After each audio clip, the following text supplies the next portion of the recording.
Welcome into the Ots and Audibles podcast. Eric Scopel here, along with Jared Mack. Matt Preem is on vacation again. Lucky guy. He's basically been on vacation for a month straight. I don't know how he's I swinging know. this. We need to talk to our supervisors about this. Doesn't seem fair. But we are bringing on for our pre-4th of July fireworks. We're bringing on 24/7 Sports national recruiting analyst Cooper Petagna. Thanks for joining us on the show, Coop. I appreciate you guys having me. I'm surprised we haven't done this before already. Yeah. I Seems like it makes a lot of sense. It does, and I'm just going to push the buck to Matt because he's usually in charge of getting the guests here. And apparently he didn't think it was worthwhile. Just kidding, it's not really. Happy to I be am here too. now, man. I am too. Yeah, man. I'm excited to have you. For those listening, I'm sure you probably are familiar with Cooper's work if you watch the 24/7 Sports Recruiting Show. He co-hosts that with Andrew Ivins. You guys do great work breaking down commitments. I know after Jaquan McCroy's commitment a couple of days ago, you guys were both chatting about that for 30 minutes. I think that's a special on our podcast network too, or on our feed, I should say. So you might have heard his work a couple of days ago, but we're going to start with something that I don't know if every listener is familiar. I think a lot of the diehards are, but before you began at 24/7, you were the director of recruiting at Oregon under Mario Cristobal in 2020. Just quick, start it off here. Give us a snapshot about that, what that was, what you learned, and maybe what stood out from that experience. Yeah, well, I could go into that for probably for a couple of days, man. I mean, it was only a year, but it was an experience. I mean, you throw in COVID, and then my background before coming to Oregon, I was under Chris Peterson for 2 years at University of Washington, and then Jimmy Lake came in and kind of shook some things up. And before I knew it, it was a couple weeks later, I ended up in Eugene, and I was in a analyst capacity temporarily. I think at that time, my ambition was, after what had happened at Washington, is that I wanted to try my hand in the NFL in the scouting circles, and so I had worked with Mario before at Alabama as an intern, which was the first job that I had ever held in college football. And so there was a relationship there, and yeah, it came in. Kenny Sanders was there, and then after a week, Kenny Sanders had left. I had gotten offered the job. I went to the NFL Combine to kind of go explore my options, and on the plane, I look at my phone, and all of a sudden there's a COVID outbreak in King County, right? So it kind of put everything on hold, made that decision a lot easier, and then just navigating that with our staff was, I mean, that's an experience I think you always look back on and hope that you never have to experience again.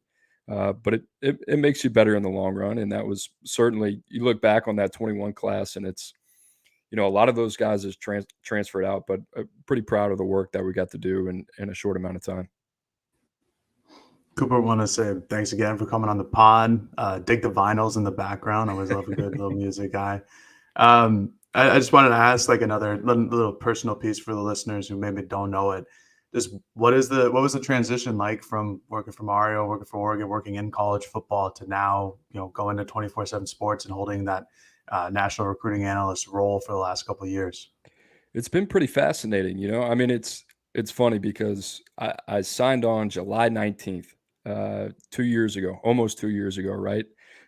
From the date. And if you go back and you look at, I think the first piece of content that I ever did, I think it was like a Wilfong whip around. I mean, it was like morbid, So I think getting used to the camera, getting used to the microphone, and then just getting the reps. I think that was the biggest thing. And then, with the writing as well, it's taken a while for, I would say, the company on the editorial side, from the content production side as well, to feel each other out. So that's been a process. And in terms of, it's always funny. Everybody has so many like preconceived notions about the rankings, right? Of course, as did I. And Mario used to talk about them all the time. So to get here and then to take a look under the hood and kind of see, all right, how is the sausage made and everything like that. Not only that, but be a part of those conversations on a national level as well. It's been pretty fascinating, and try to incorporate a lot of the things that I've experienced over the years in my career on the player personnel side, and help us kind of move forward in our scouting and evaluation chops. So it's been good. It's I'm always quick to remind people it's an imperfect process. It's never perfect. We are not an NFL front office by any means from an experience standpoint and from a resources standpoint, right? So we do the best with what we got, and I think we're doing a good job. There's always places to be better, but It's been good, man. I think more than anything, it was another challenge in my life that I don't like. If you would have asked me at 23 years old, never in a million years did I tell you, all right, 5 years from now, you're going to be the director of recruiting at Oregon, and then the next year, you're going to opt out of that, and you're going to get into media, right? So you never know what the world holds. So it's been a fun ride, man. But I'm enjoying it. What is that transition like, though? It wasn't in our show notes, Cooper. I'm kind of curious of maybe being questioning or critical of recruiting rankings and then going on the other side. And now you're, as you said, kind of be protective of the rankings, about understanding that they are imperfect and how it goes. Like, what was that process like for you of just maybe preconceived notions and then and seeing kind of maybe what it was more like when you got into the role you're in? Sure. I think it was more of, all right, how do we get here? Right? Like what's our scope? What's our national scope? And I think the most difficult part of the rankings for a lot of people, especially if you ask our team, is that not everybody's looking through the same scope. The scope of Brandon Huffman and Greg Biggins is going to be very different than Andrew Ivins, who's in Georgia and Florida, Mm, right? The level of competition is going to be very different, right? You look at Oregon and the type of players they're bringing in. I think they have players from 9 different states, right? 17 different commitments, and those guys span coast to coast, right? So, looking at a guy like Obadegwu at St. Francis in Maryland versus Aaron Flowers in Texas and so on and so forth, Jordan Anderson. Like, I'm just going through the commit list, but all those guys play different levels of competition, and they're all different levels of athletes, right? So at the end of the day, I think a lot of people, especially the people that are on the outside looking in who might critique the rankings, what I've learned is we always need to be have the presence of mind. Like, we need to educate on the rankings. Not everybody knows that we project players to Sundays, right? Not about a first or second contract. It's more of, what is your NFL draft potential?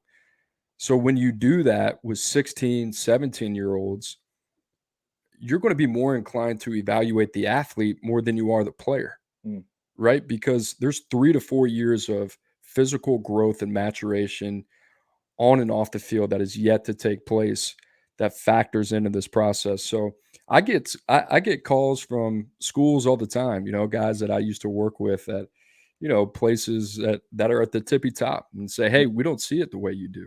Well, we're not looking through the same lens, and that's mm. okay, right? The way you might recruit for program X is different than how I have to scout for the company, right? So, a lot of different things go into it, a lot of different variables. And the other thing about this is, not everybody has the same information accessible, right? And we talk about multi-sport athleticism, we talk about track and field. You take in the production as well, but genetics, age per class. I mean, there's a lot that gets baked into the cake here. Ultimately, at the end of the day, on how a guy gets their final ranking. I feel like we should take that video clip, the last 2 minutes, clip it, and pin it to every message board on 24/7 for all the complaints we get about this particular That would topic. help so much. It'd be a lot That'd be easier so that way, huh? nice. Yeah. And for those listening, now you have a little bit of background when you're, and so maybe you don't have to be the one to complain when the next rankings come out and the guy from who's committed to Oregon slips or whatever happens. Um, I also think, Cooper, you have an interesting and unique perspective on what it's like to recruit to Oregon, which is not the case for all the guests we have on. We have had Tyler Dean on, we've had Marshall Malco on, we've had a lot of people involved in this process along with some assistant coaches. But now that you're kind of a step away from it, maybe you can provide, I don't want to say an unbiased view, but a different viewpoint from someone currently employed by the school to talk about it. But what stood out about recruiting to Oregon? Maybe in what ways did it sell itself, and maybe what were a couple of things where you felt like you had to really work on selling, maybe more than others? I will try to give you a couple different lenses. I'll give you the lens from Washington first, right? Hmm. And Washington, when you were competing against Oregon, especially when I was working for Chris Peterson and Mario was there at Oregon, it felt like, I don't know how you guys feel about that. There weren't that many head to heads. Yeah. There just Mhm. weren't. There wasn't a lot of crossover, and that had more to do with the type of individual I think each program decided to recruit, and that's not a negative on Oregon. That's not a negative on Washington. I think each were just kind of their separate ways there. I think the one recruitment that I remember was Roger Rosengarten, right? And that was the Yep. one that we kind of ran up against Oregon and a handful of others too, right? But um, I think Oregon is the one place that you go to as a visitor around the Pac-12, and I grew up in Louisiana. I went to LSU. Like I said, I worked at Alabama. It's a one place you go on the West Coast that you're like, this place has a SEC feel, from the fan base passion to the environment to the 24/7, 365, continued monitoring throughout the year of everything that happens with Oregon football. It has a completely different feel, USC included, right? And USC has their diehards, but in terms of Oregon top down, you felt that level of investment and level of what I liked. It was a hostile environment. I love going to play there, and that's the way college football should be, in my opinion. And it got your juices flowing a little bit. So that was the lens of Washington. I think Oregon, when you work there, there's so much to sell. And a lot of people talk about the facilities. A lot of people want to talk about Phil Knight and they want to talk about Nike. But in terms of the resources, they're second to none. I've worked at a lot of different places. I've never seen facilities like the University of Oregon. And I think there's a clear message there, just in terms of, listen, you're in Eugene, Oregon, and I'm going to be straight with you guys. That's not appealing to everybody, right? But if you go to IMG Academy in Bradenton, Florida, which is, if you're not familiar with IMG Academy, I mean, it's essentially a high school program that recruits the best players in the country, develops them, and gets them ready for the next level. Brian Niedermeyer's there. They have Prentice Gill, who's a name that a lot of people are familiar with. I'm not sure if he's still there, was there in the past, but they have a lot of high-level coaches there that are there to get these guys ready and coach up for the next level. Oregon, we used to have conversations about this a lot internally. It's like, we are what we are. Let's lean into it. We have the best facilities in the country. We have a really good coaching staff that we are really comfortable with, that has a lot of experience. This place is about football, right? And us trying to accomplish a goal together, but individually, you being able to accomplish everything that you want, which is be able to come, get your degree, and then on the field as well, being able to get developed and play on Sundays. And Mario did a good job with the guys of Herbert and Panay Sewell and Javon Holland and so on and so forth, and handful of other names, right? But in a way, I think it's a positive, because you get the guys that are really, they're football oriented. They don't want the distractions, right? Like, you hear McCroy on his interview yesterday. He didn't say a lot of words, right? But the words that he did say were, one, he said it was cold, which I thought it was funny. The other part he said is like, I'm just going up there to play football. Mm. Right? It's not about distractions. It's not about anything else. I think Aiden Breland said that something similar the other Yeah. day, right? It's like, I'm going up there to get my education in football. So I think it all depends. And listen, like, different strokes for different folks, right? Some people might want to go play in LA. They want warm weather. They want that surrounding. That's fine. But I think Oregon is in a very unique position on the West Coast to be able to maximize their brand. And listen, it's a super thin market in terms of top tackles. I'll use this as an example. There's not a lot of legit tackles out there. We got Brandon Baker in the top 32. If it was up to me, he wouldn't be in there, right? But Yeah. we like the player a lot. One of these guys is going to go in the top 32. And that's not a shot against him. But for Oregon to say, you know what? Hey, we can canvas the rest of the country. We're going to go down to Alabama. We're going to get a 6'8", 365-pound tackle who's not perfect, but he's a good athlete. We can get him in our program, and Wilson Love can work with him. Malik Terry can develop him. He's got a 7'1" wingspan. He's got 36.5-inch arms. One other program in the pack can do that, USC. So, and they're going to the Big Ten, right? So it's a huge advantage for Oregon. What I always loved, like, if we were in a pinch at Washington, you got to stay west of Texas. If you were in a pinch at Oregon, you can go to the DMV if you need to. Now, you better be careful, right? Like Jabril McNeil, he's not in school anymore, right? A handful of these other guys, like, you can fall in love with eye candy and all of a sudden, yeah, they're really good players, but you're flying all the way across the country to go get these guys where there might be a secondary option that's a little bit more familiar with the program. When things get hard, they can call their family and they're going to stay and they're not going to leave, right? So it's a little bit of a balancing act. And I know that's a loaded loaded answer. But that was my experience. A lot more good than bad. It's a really good Um, answer, though, Cooper. It's a really good Yeah, one. it's thorough. I'll try to ask a question that generates another thorough answer like that. Um, with their ability to go sell their program to guys, east of the Mississippi, and you working under Mario, and you see what Dan is doing from this like 30,000 feet up perspective, just knowing a little bit of the inside course of what Mario did, just what are some of the biggest differences you see, and maybe in terms of recruiting philosophy, in terms of team philosophy, just from Dan to Mario, even though Mario himself was a heck of a recruiter and a good coach in his own right. Yeah, not a ton. I saw Mario last week down in Miami, and when I was down there for a conference, I went and stopped in and went and caught up with him, and it was funny. We went back over like, our time at Oregon, what are the things that we would have done differently and all that type of stuff, just revisionist history, trying to get better. And I would say this, what I've seen from Dan Lanning and Marshall Malkow and those guys, like, I don't know how differently it would be. Um, Mhm. like that's what you want it to look like. And what I mean by that is like, and 21, I was just there a year, and this is Mario's like philosophy. He was always about the bigger bodies. I think that was evident. But being able to get the bigger bodies on the West Coast is a huge advantage, right? Right. But when you're getting them from the West Coast, not only are you adding value to your team, but you're diminishing the value of everybody else in your conference, right? So it's a double plus, right? You are absorbing a super thin market. That being said, what they have done, like I'll just use 23. I'll try to stay away from 24.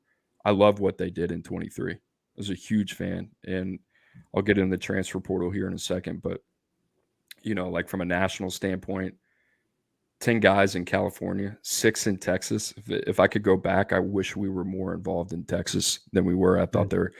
there, was more accessibility there than maybe that we exploited. Um, but from a height, weight, speed philosophy, I think a lot of people have this philosophy. Okay, we're going to build our roster bigger, faster, stronger. Where programs separate is their relentlessness to that philosophy. It's Mhm. easy to go out there and say, "Hey, I'm going to target the 7, 8 best players right on the West Coast, and we'll see how we do." It's another thing to go out there, early eval a guy like Dante Dattle, who ends up becoming a little bit of a darling late in the class, a guy like Johnny Bowens, Yeah. who should never get out of the state of Texas, right?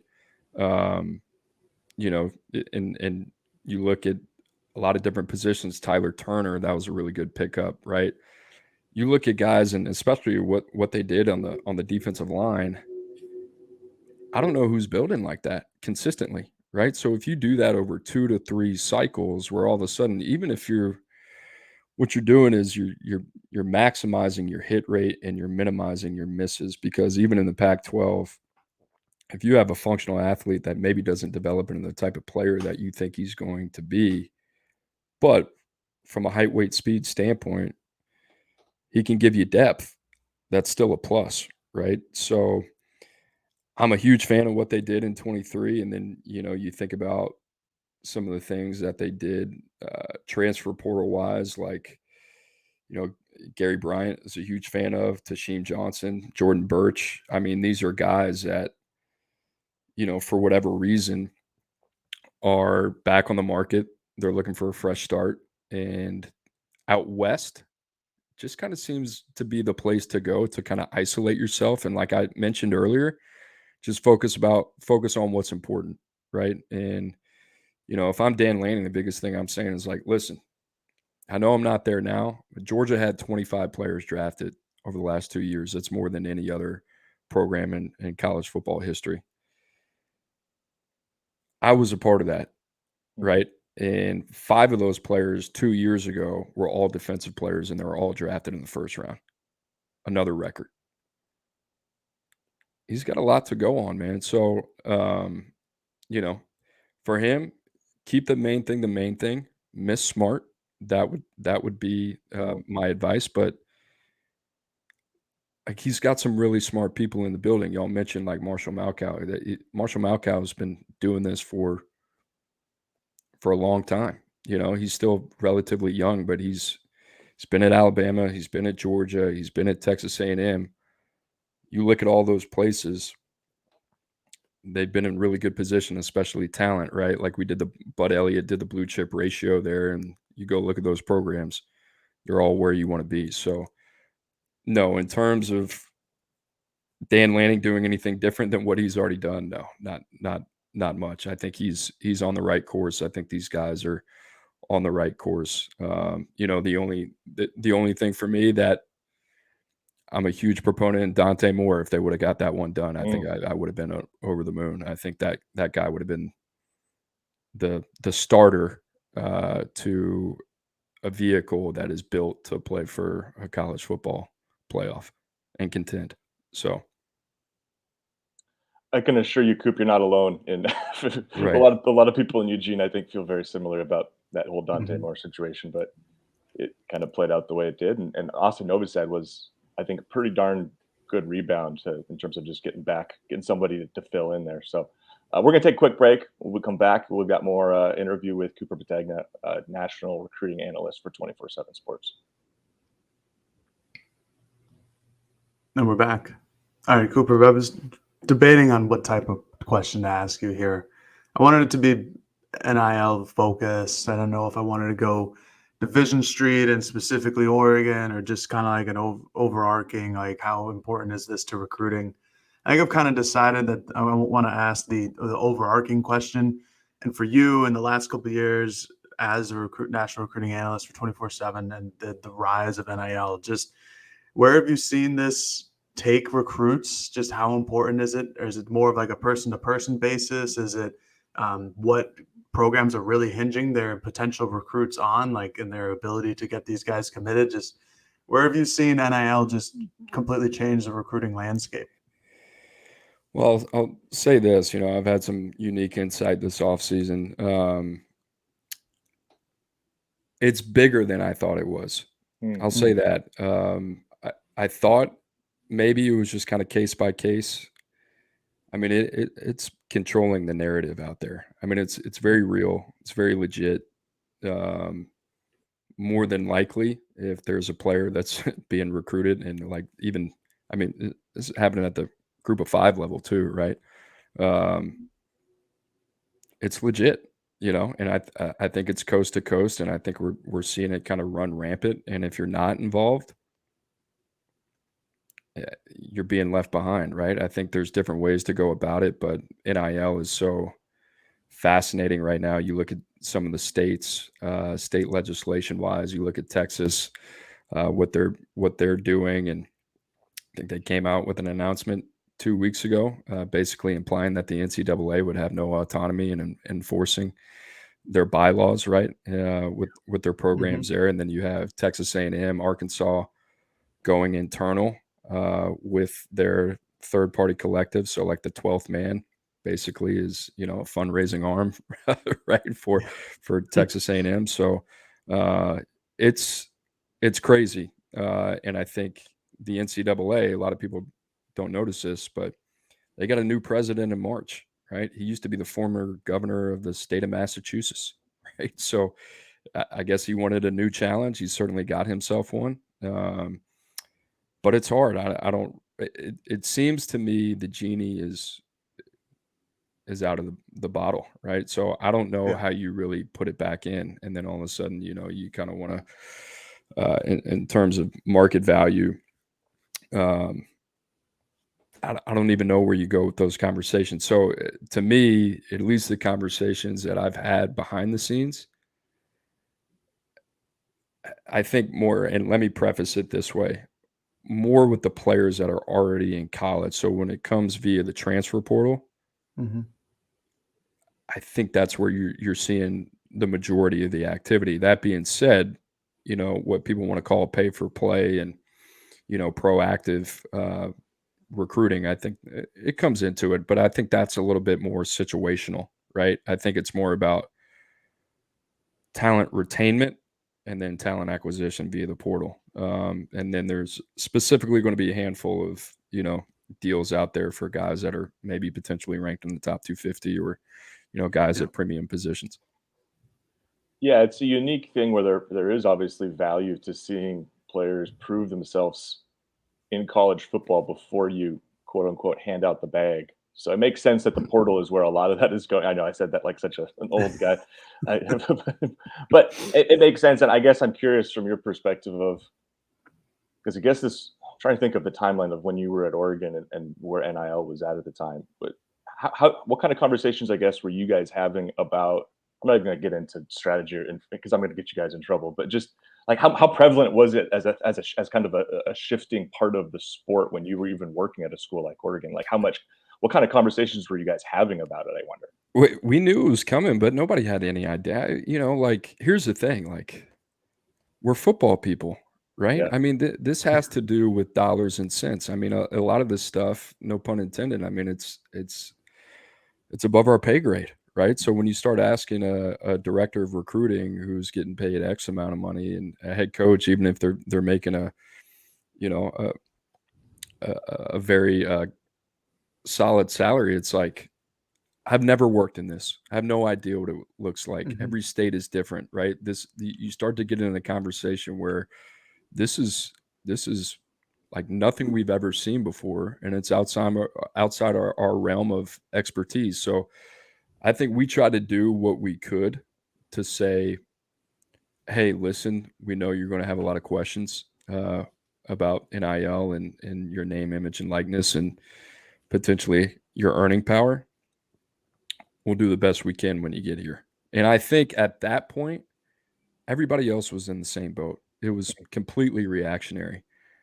Since then, a lot of teams have started to figure this out, and it's slowly catching on now to where I think people are starting to get a little bit more organized.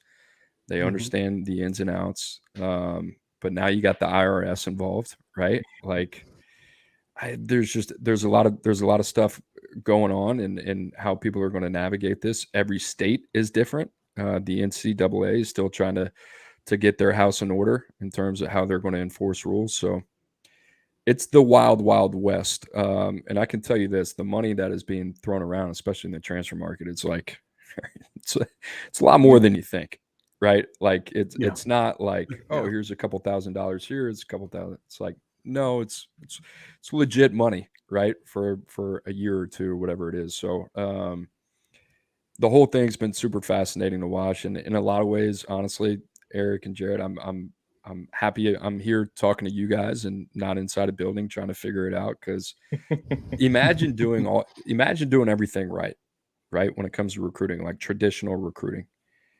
Imagine identifying a prospect early, evaluating him, prioritizing him on your board, team recruiting him, getting to campus multiple times, making sure that he is lined up academically, and then all of a sudden it comes to decision time and it comes down to money.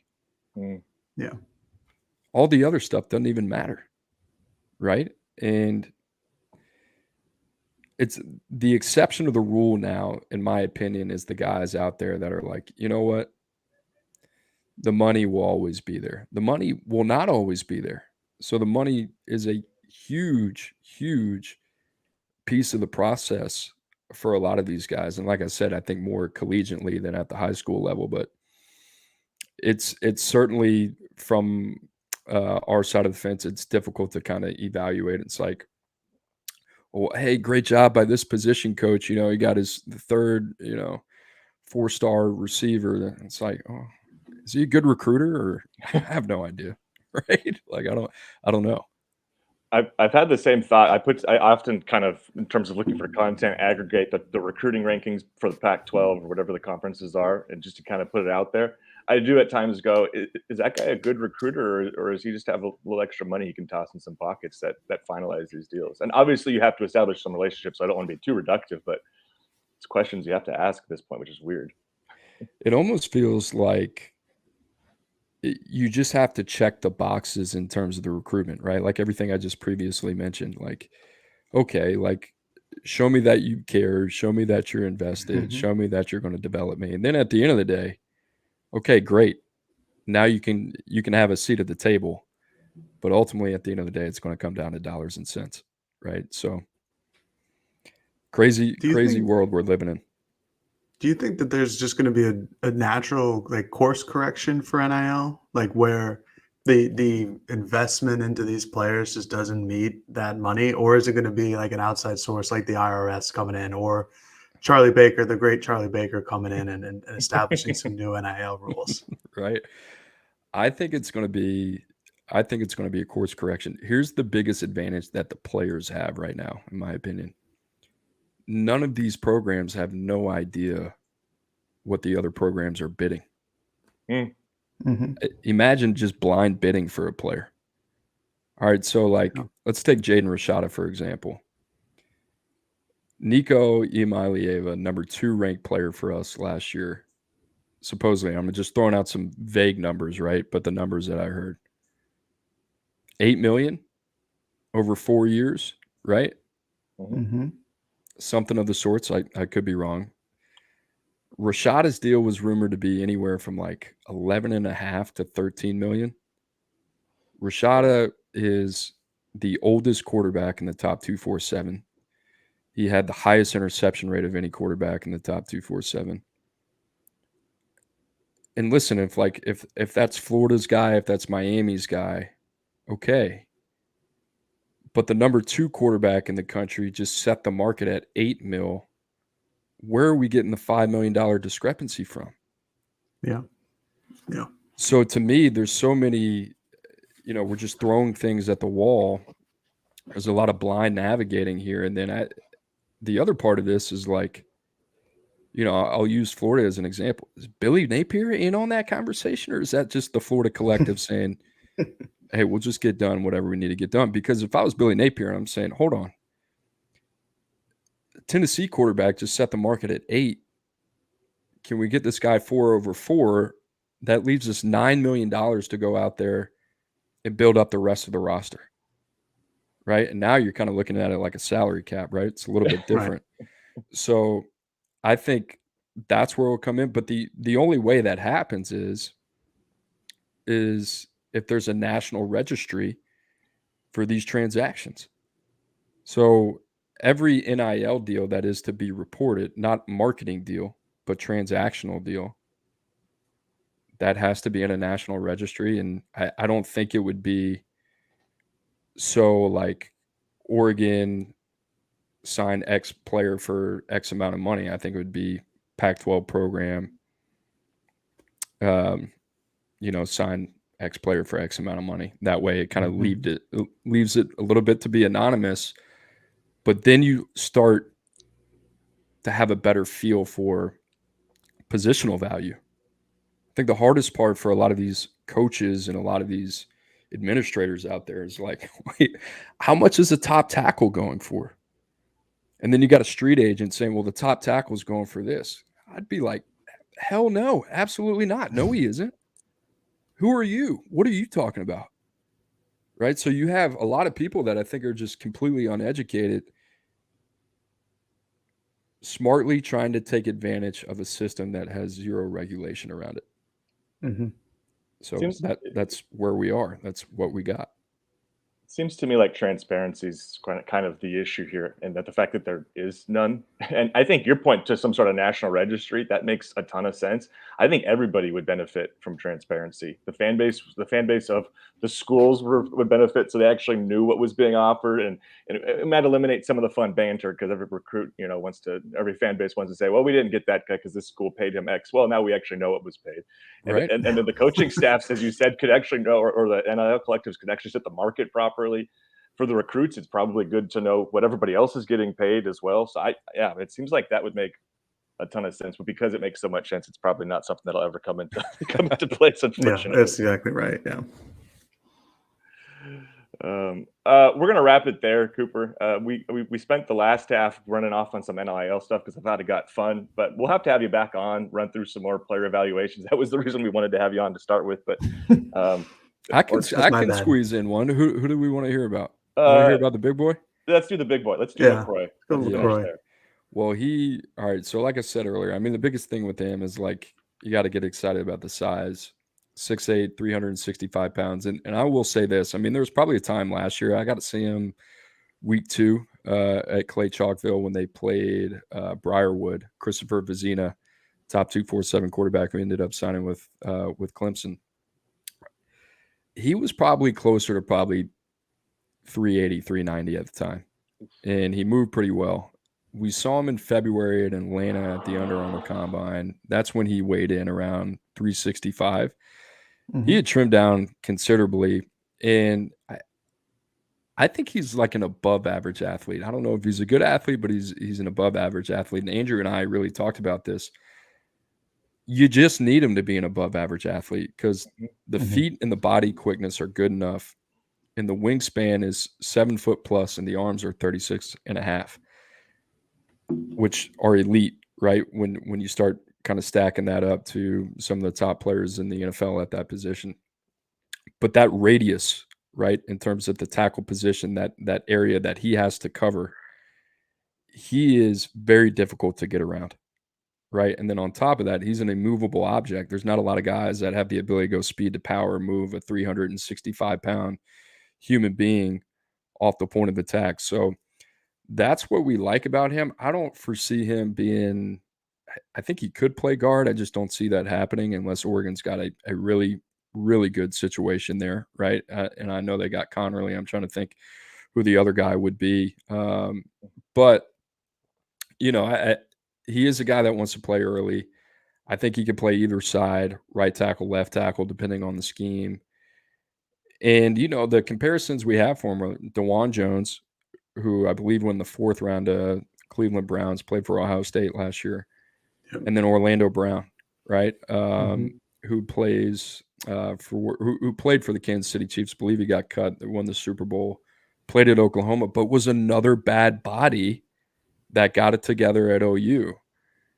And it's no coincidence he's got both these guys play in the AFC North, right? Which is just a ground and pound division. Yeah. And I think that's a good way to get a good sense of, okay, what does Oregon want to do? And they're just going to want to lean on you, right? And then, you know, with the play action and Bo Nix, and I think it's a great pickup. I love him. He's physical. He's nasty. He needs some polish, right? Like he needs a little bit of work. It needs to be technically refined. Whatever, right? Take the size, take the clay, figure it out, get him in your program, get him trimmed down a little bit, and then see what you're working with. So I love it for them. Honestly, it kind of like befuddles me. I mean, who are the contenders? Arkansas, Kentucky, Ole Miss. Yep. It kind of shocked me. I don't know if I'm missing something there, but Alabama's kind of got their own way of going about it. That didn't surprise me. I was surprised Auburn wasn't in it, and with it just kind of being a down year at tackle, I'm surprised there weren't more legitimate suitors at the top. But I mean, I think that's like if you're Oregon, don't overthink it. Go get that guy, and figure it out later. He's Cooper Petagna. You can find his work at 24/7 Sports. Does a great recruiting podcast, shows with Andrew Ivins. You guys should definitely check those out. A lot of you probably have seen that work. This will be the first of, I think, 2 pods this week. Jared and I are kind of figuring out what we're doing on the back end with Matt still on vacation, but we will find something for Thursday or Friday. Thank you for listening to this interview, and we will be back again later this week. I'm Eric Skopel, and for Jared Mack, talk to you later, folks. Peace.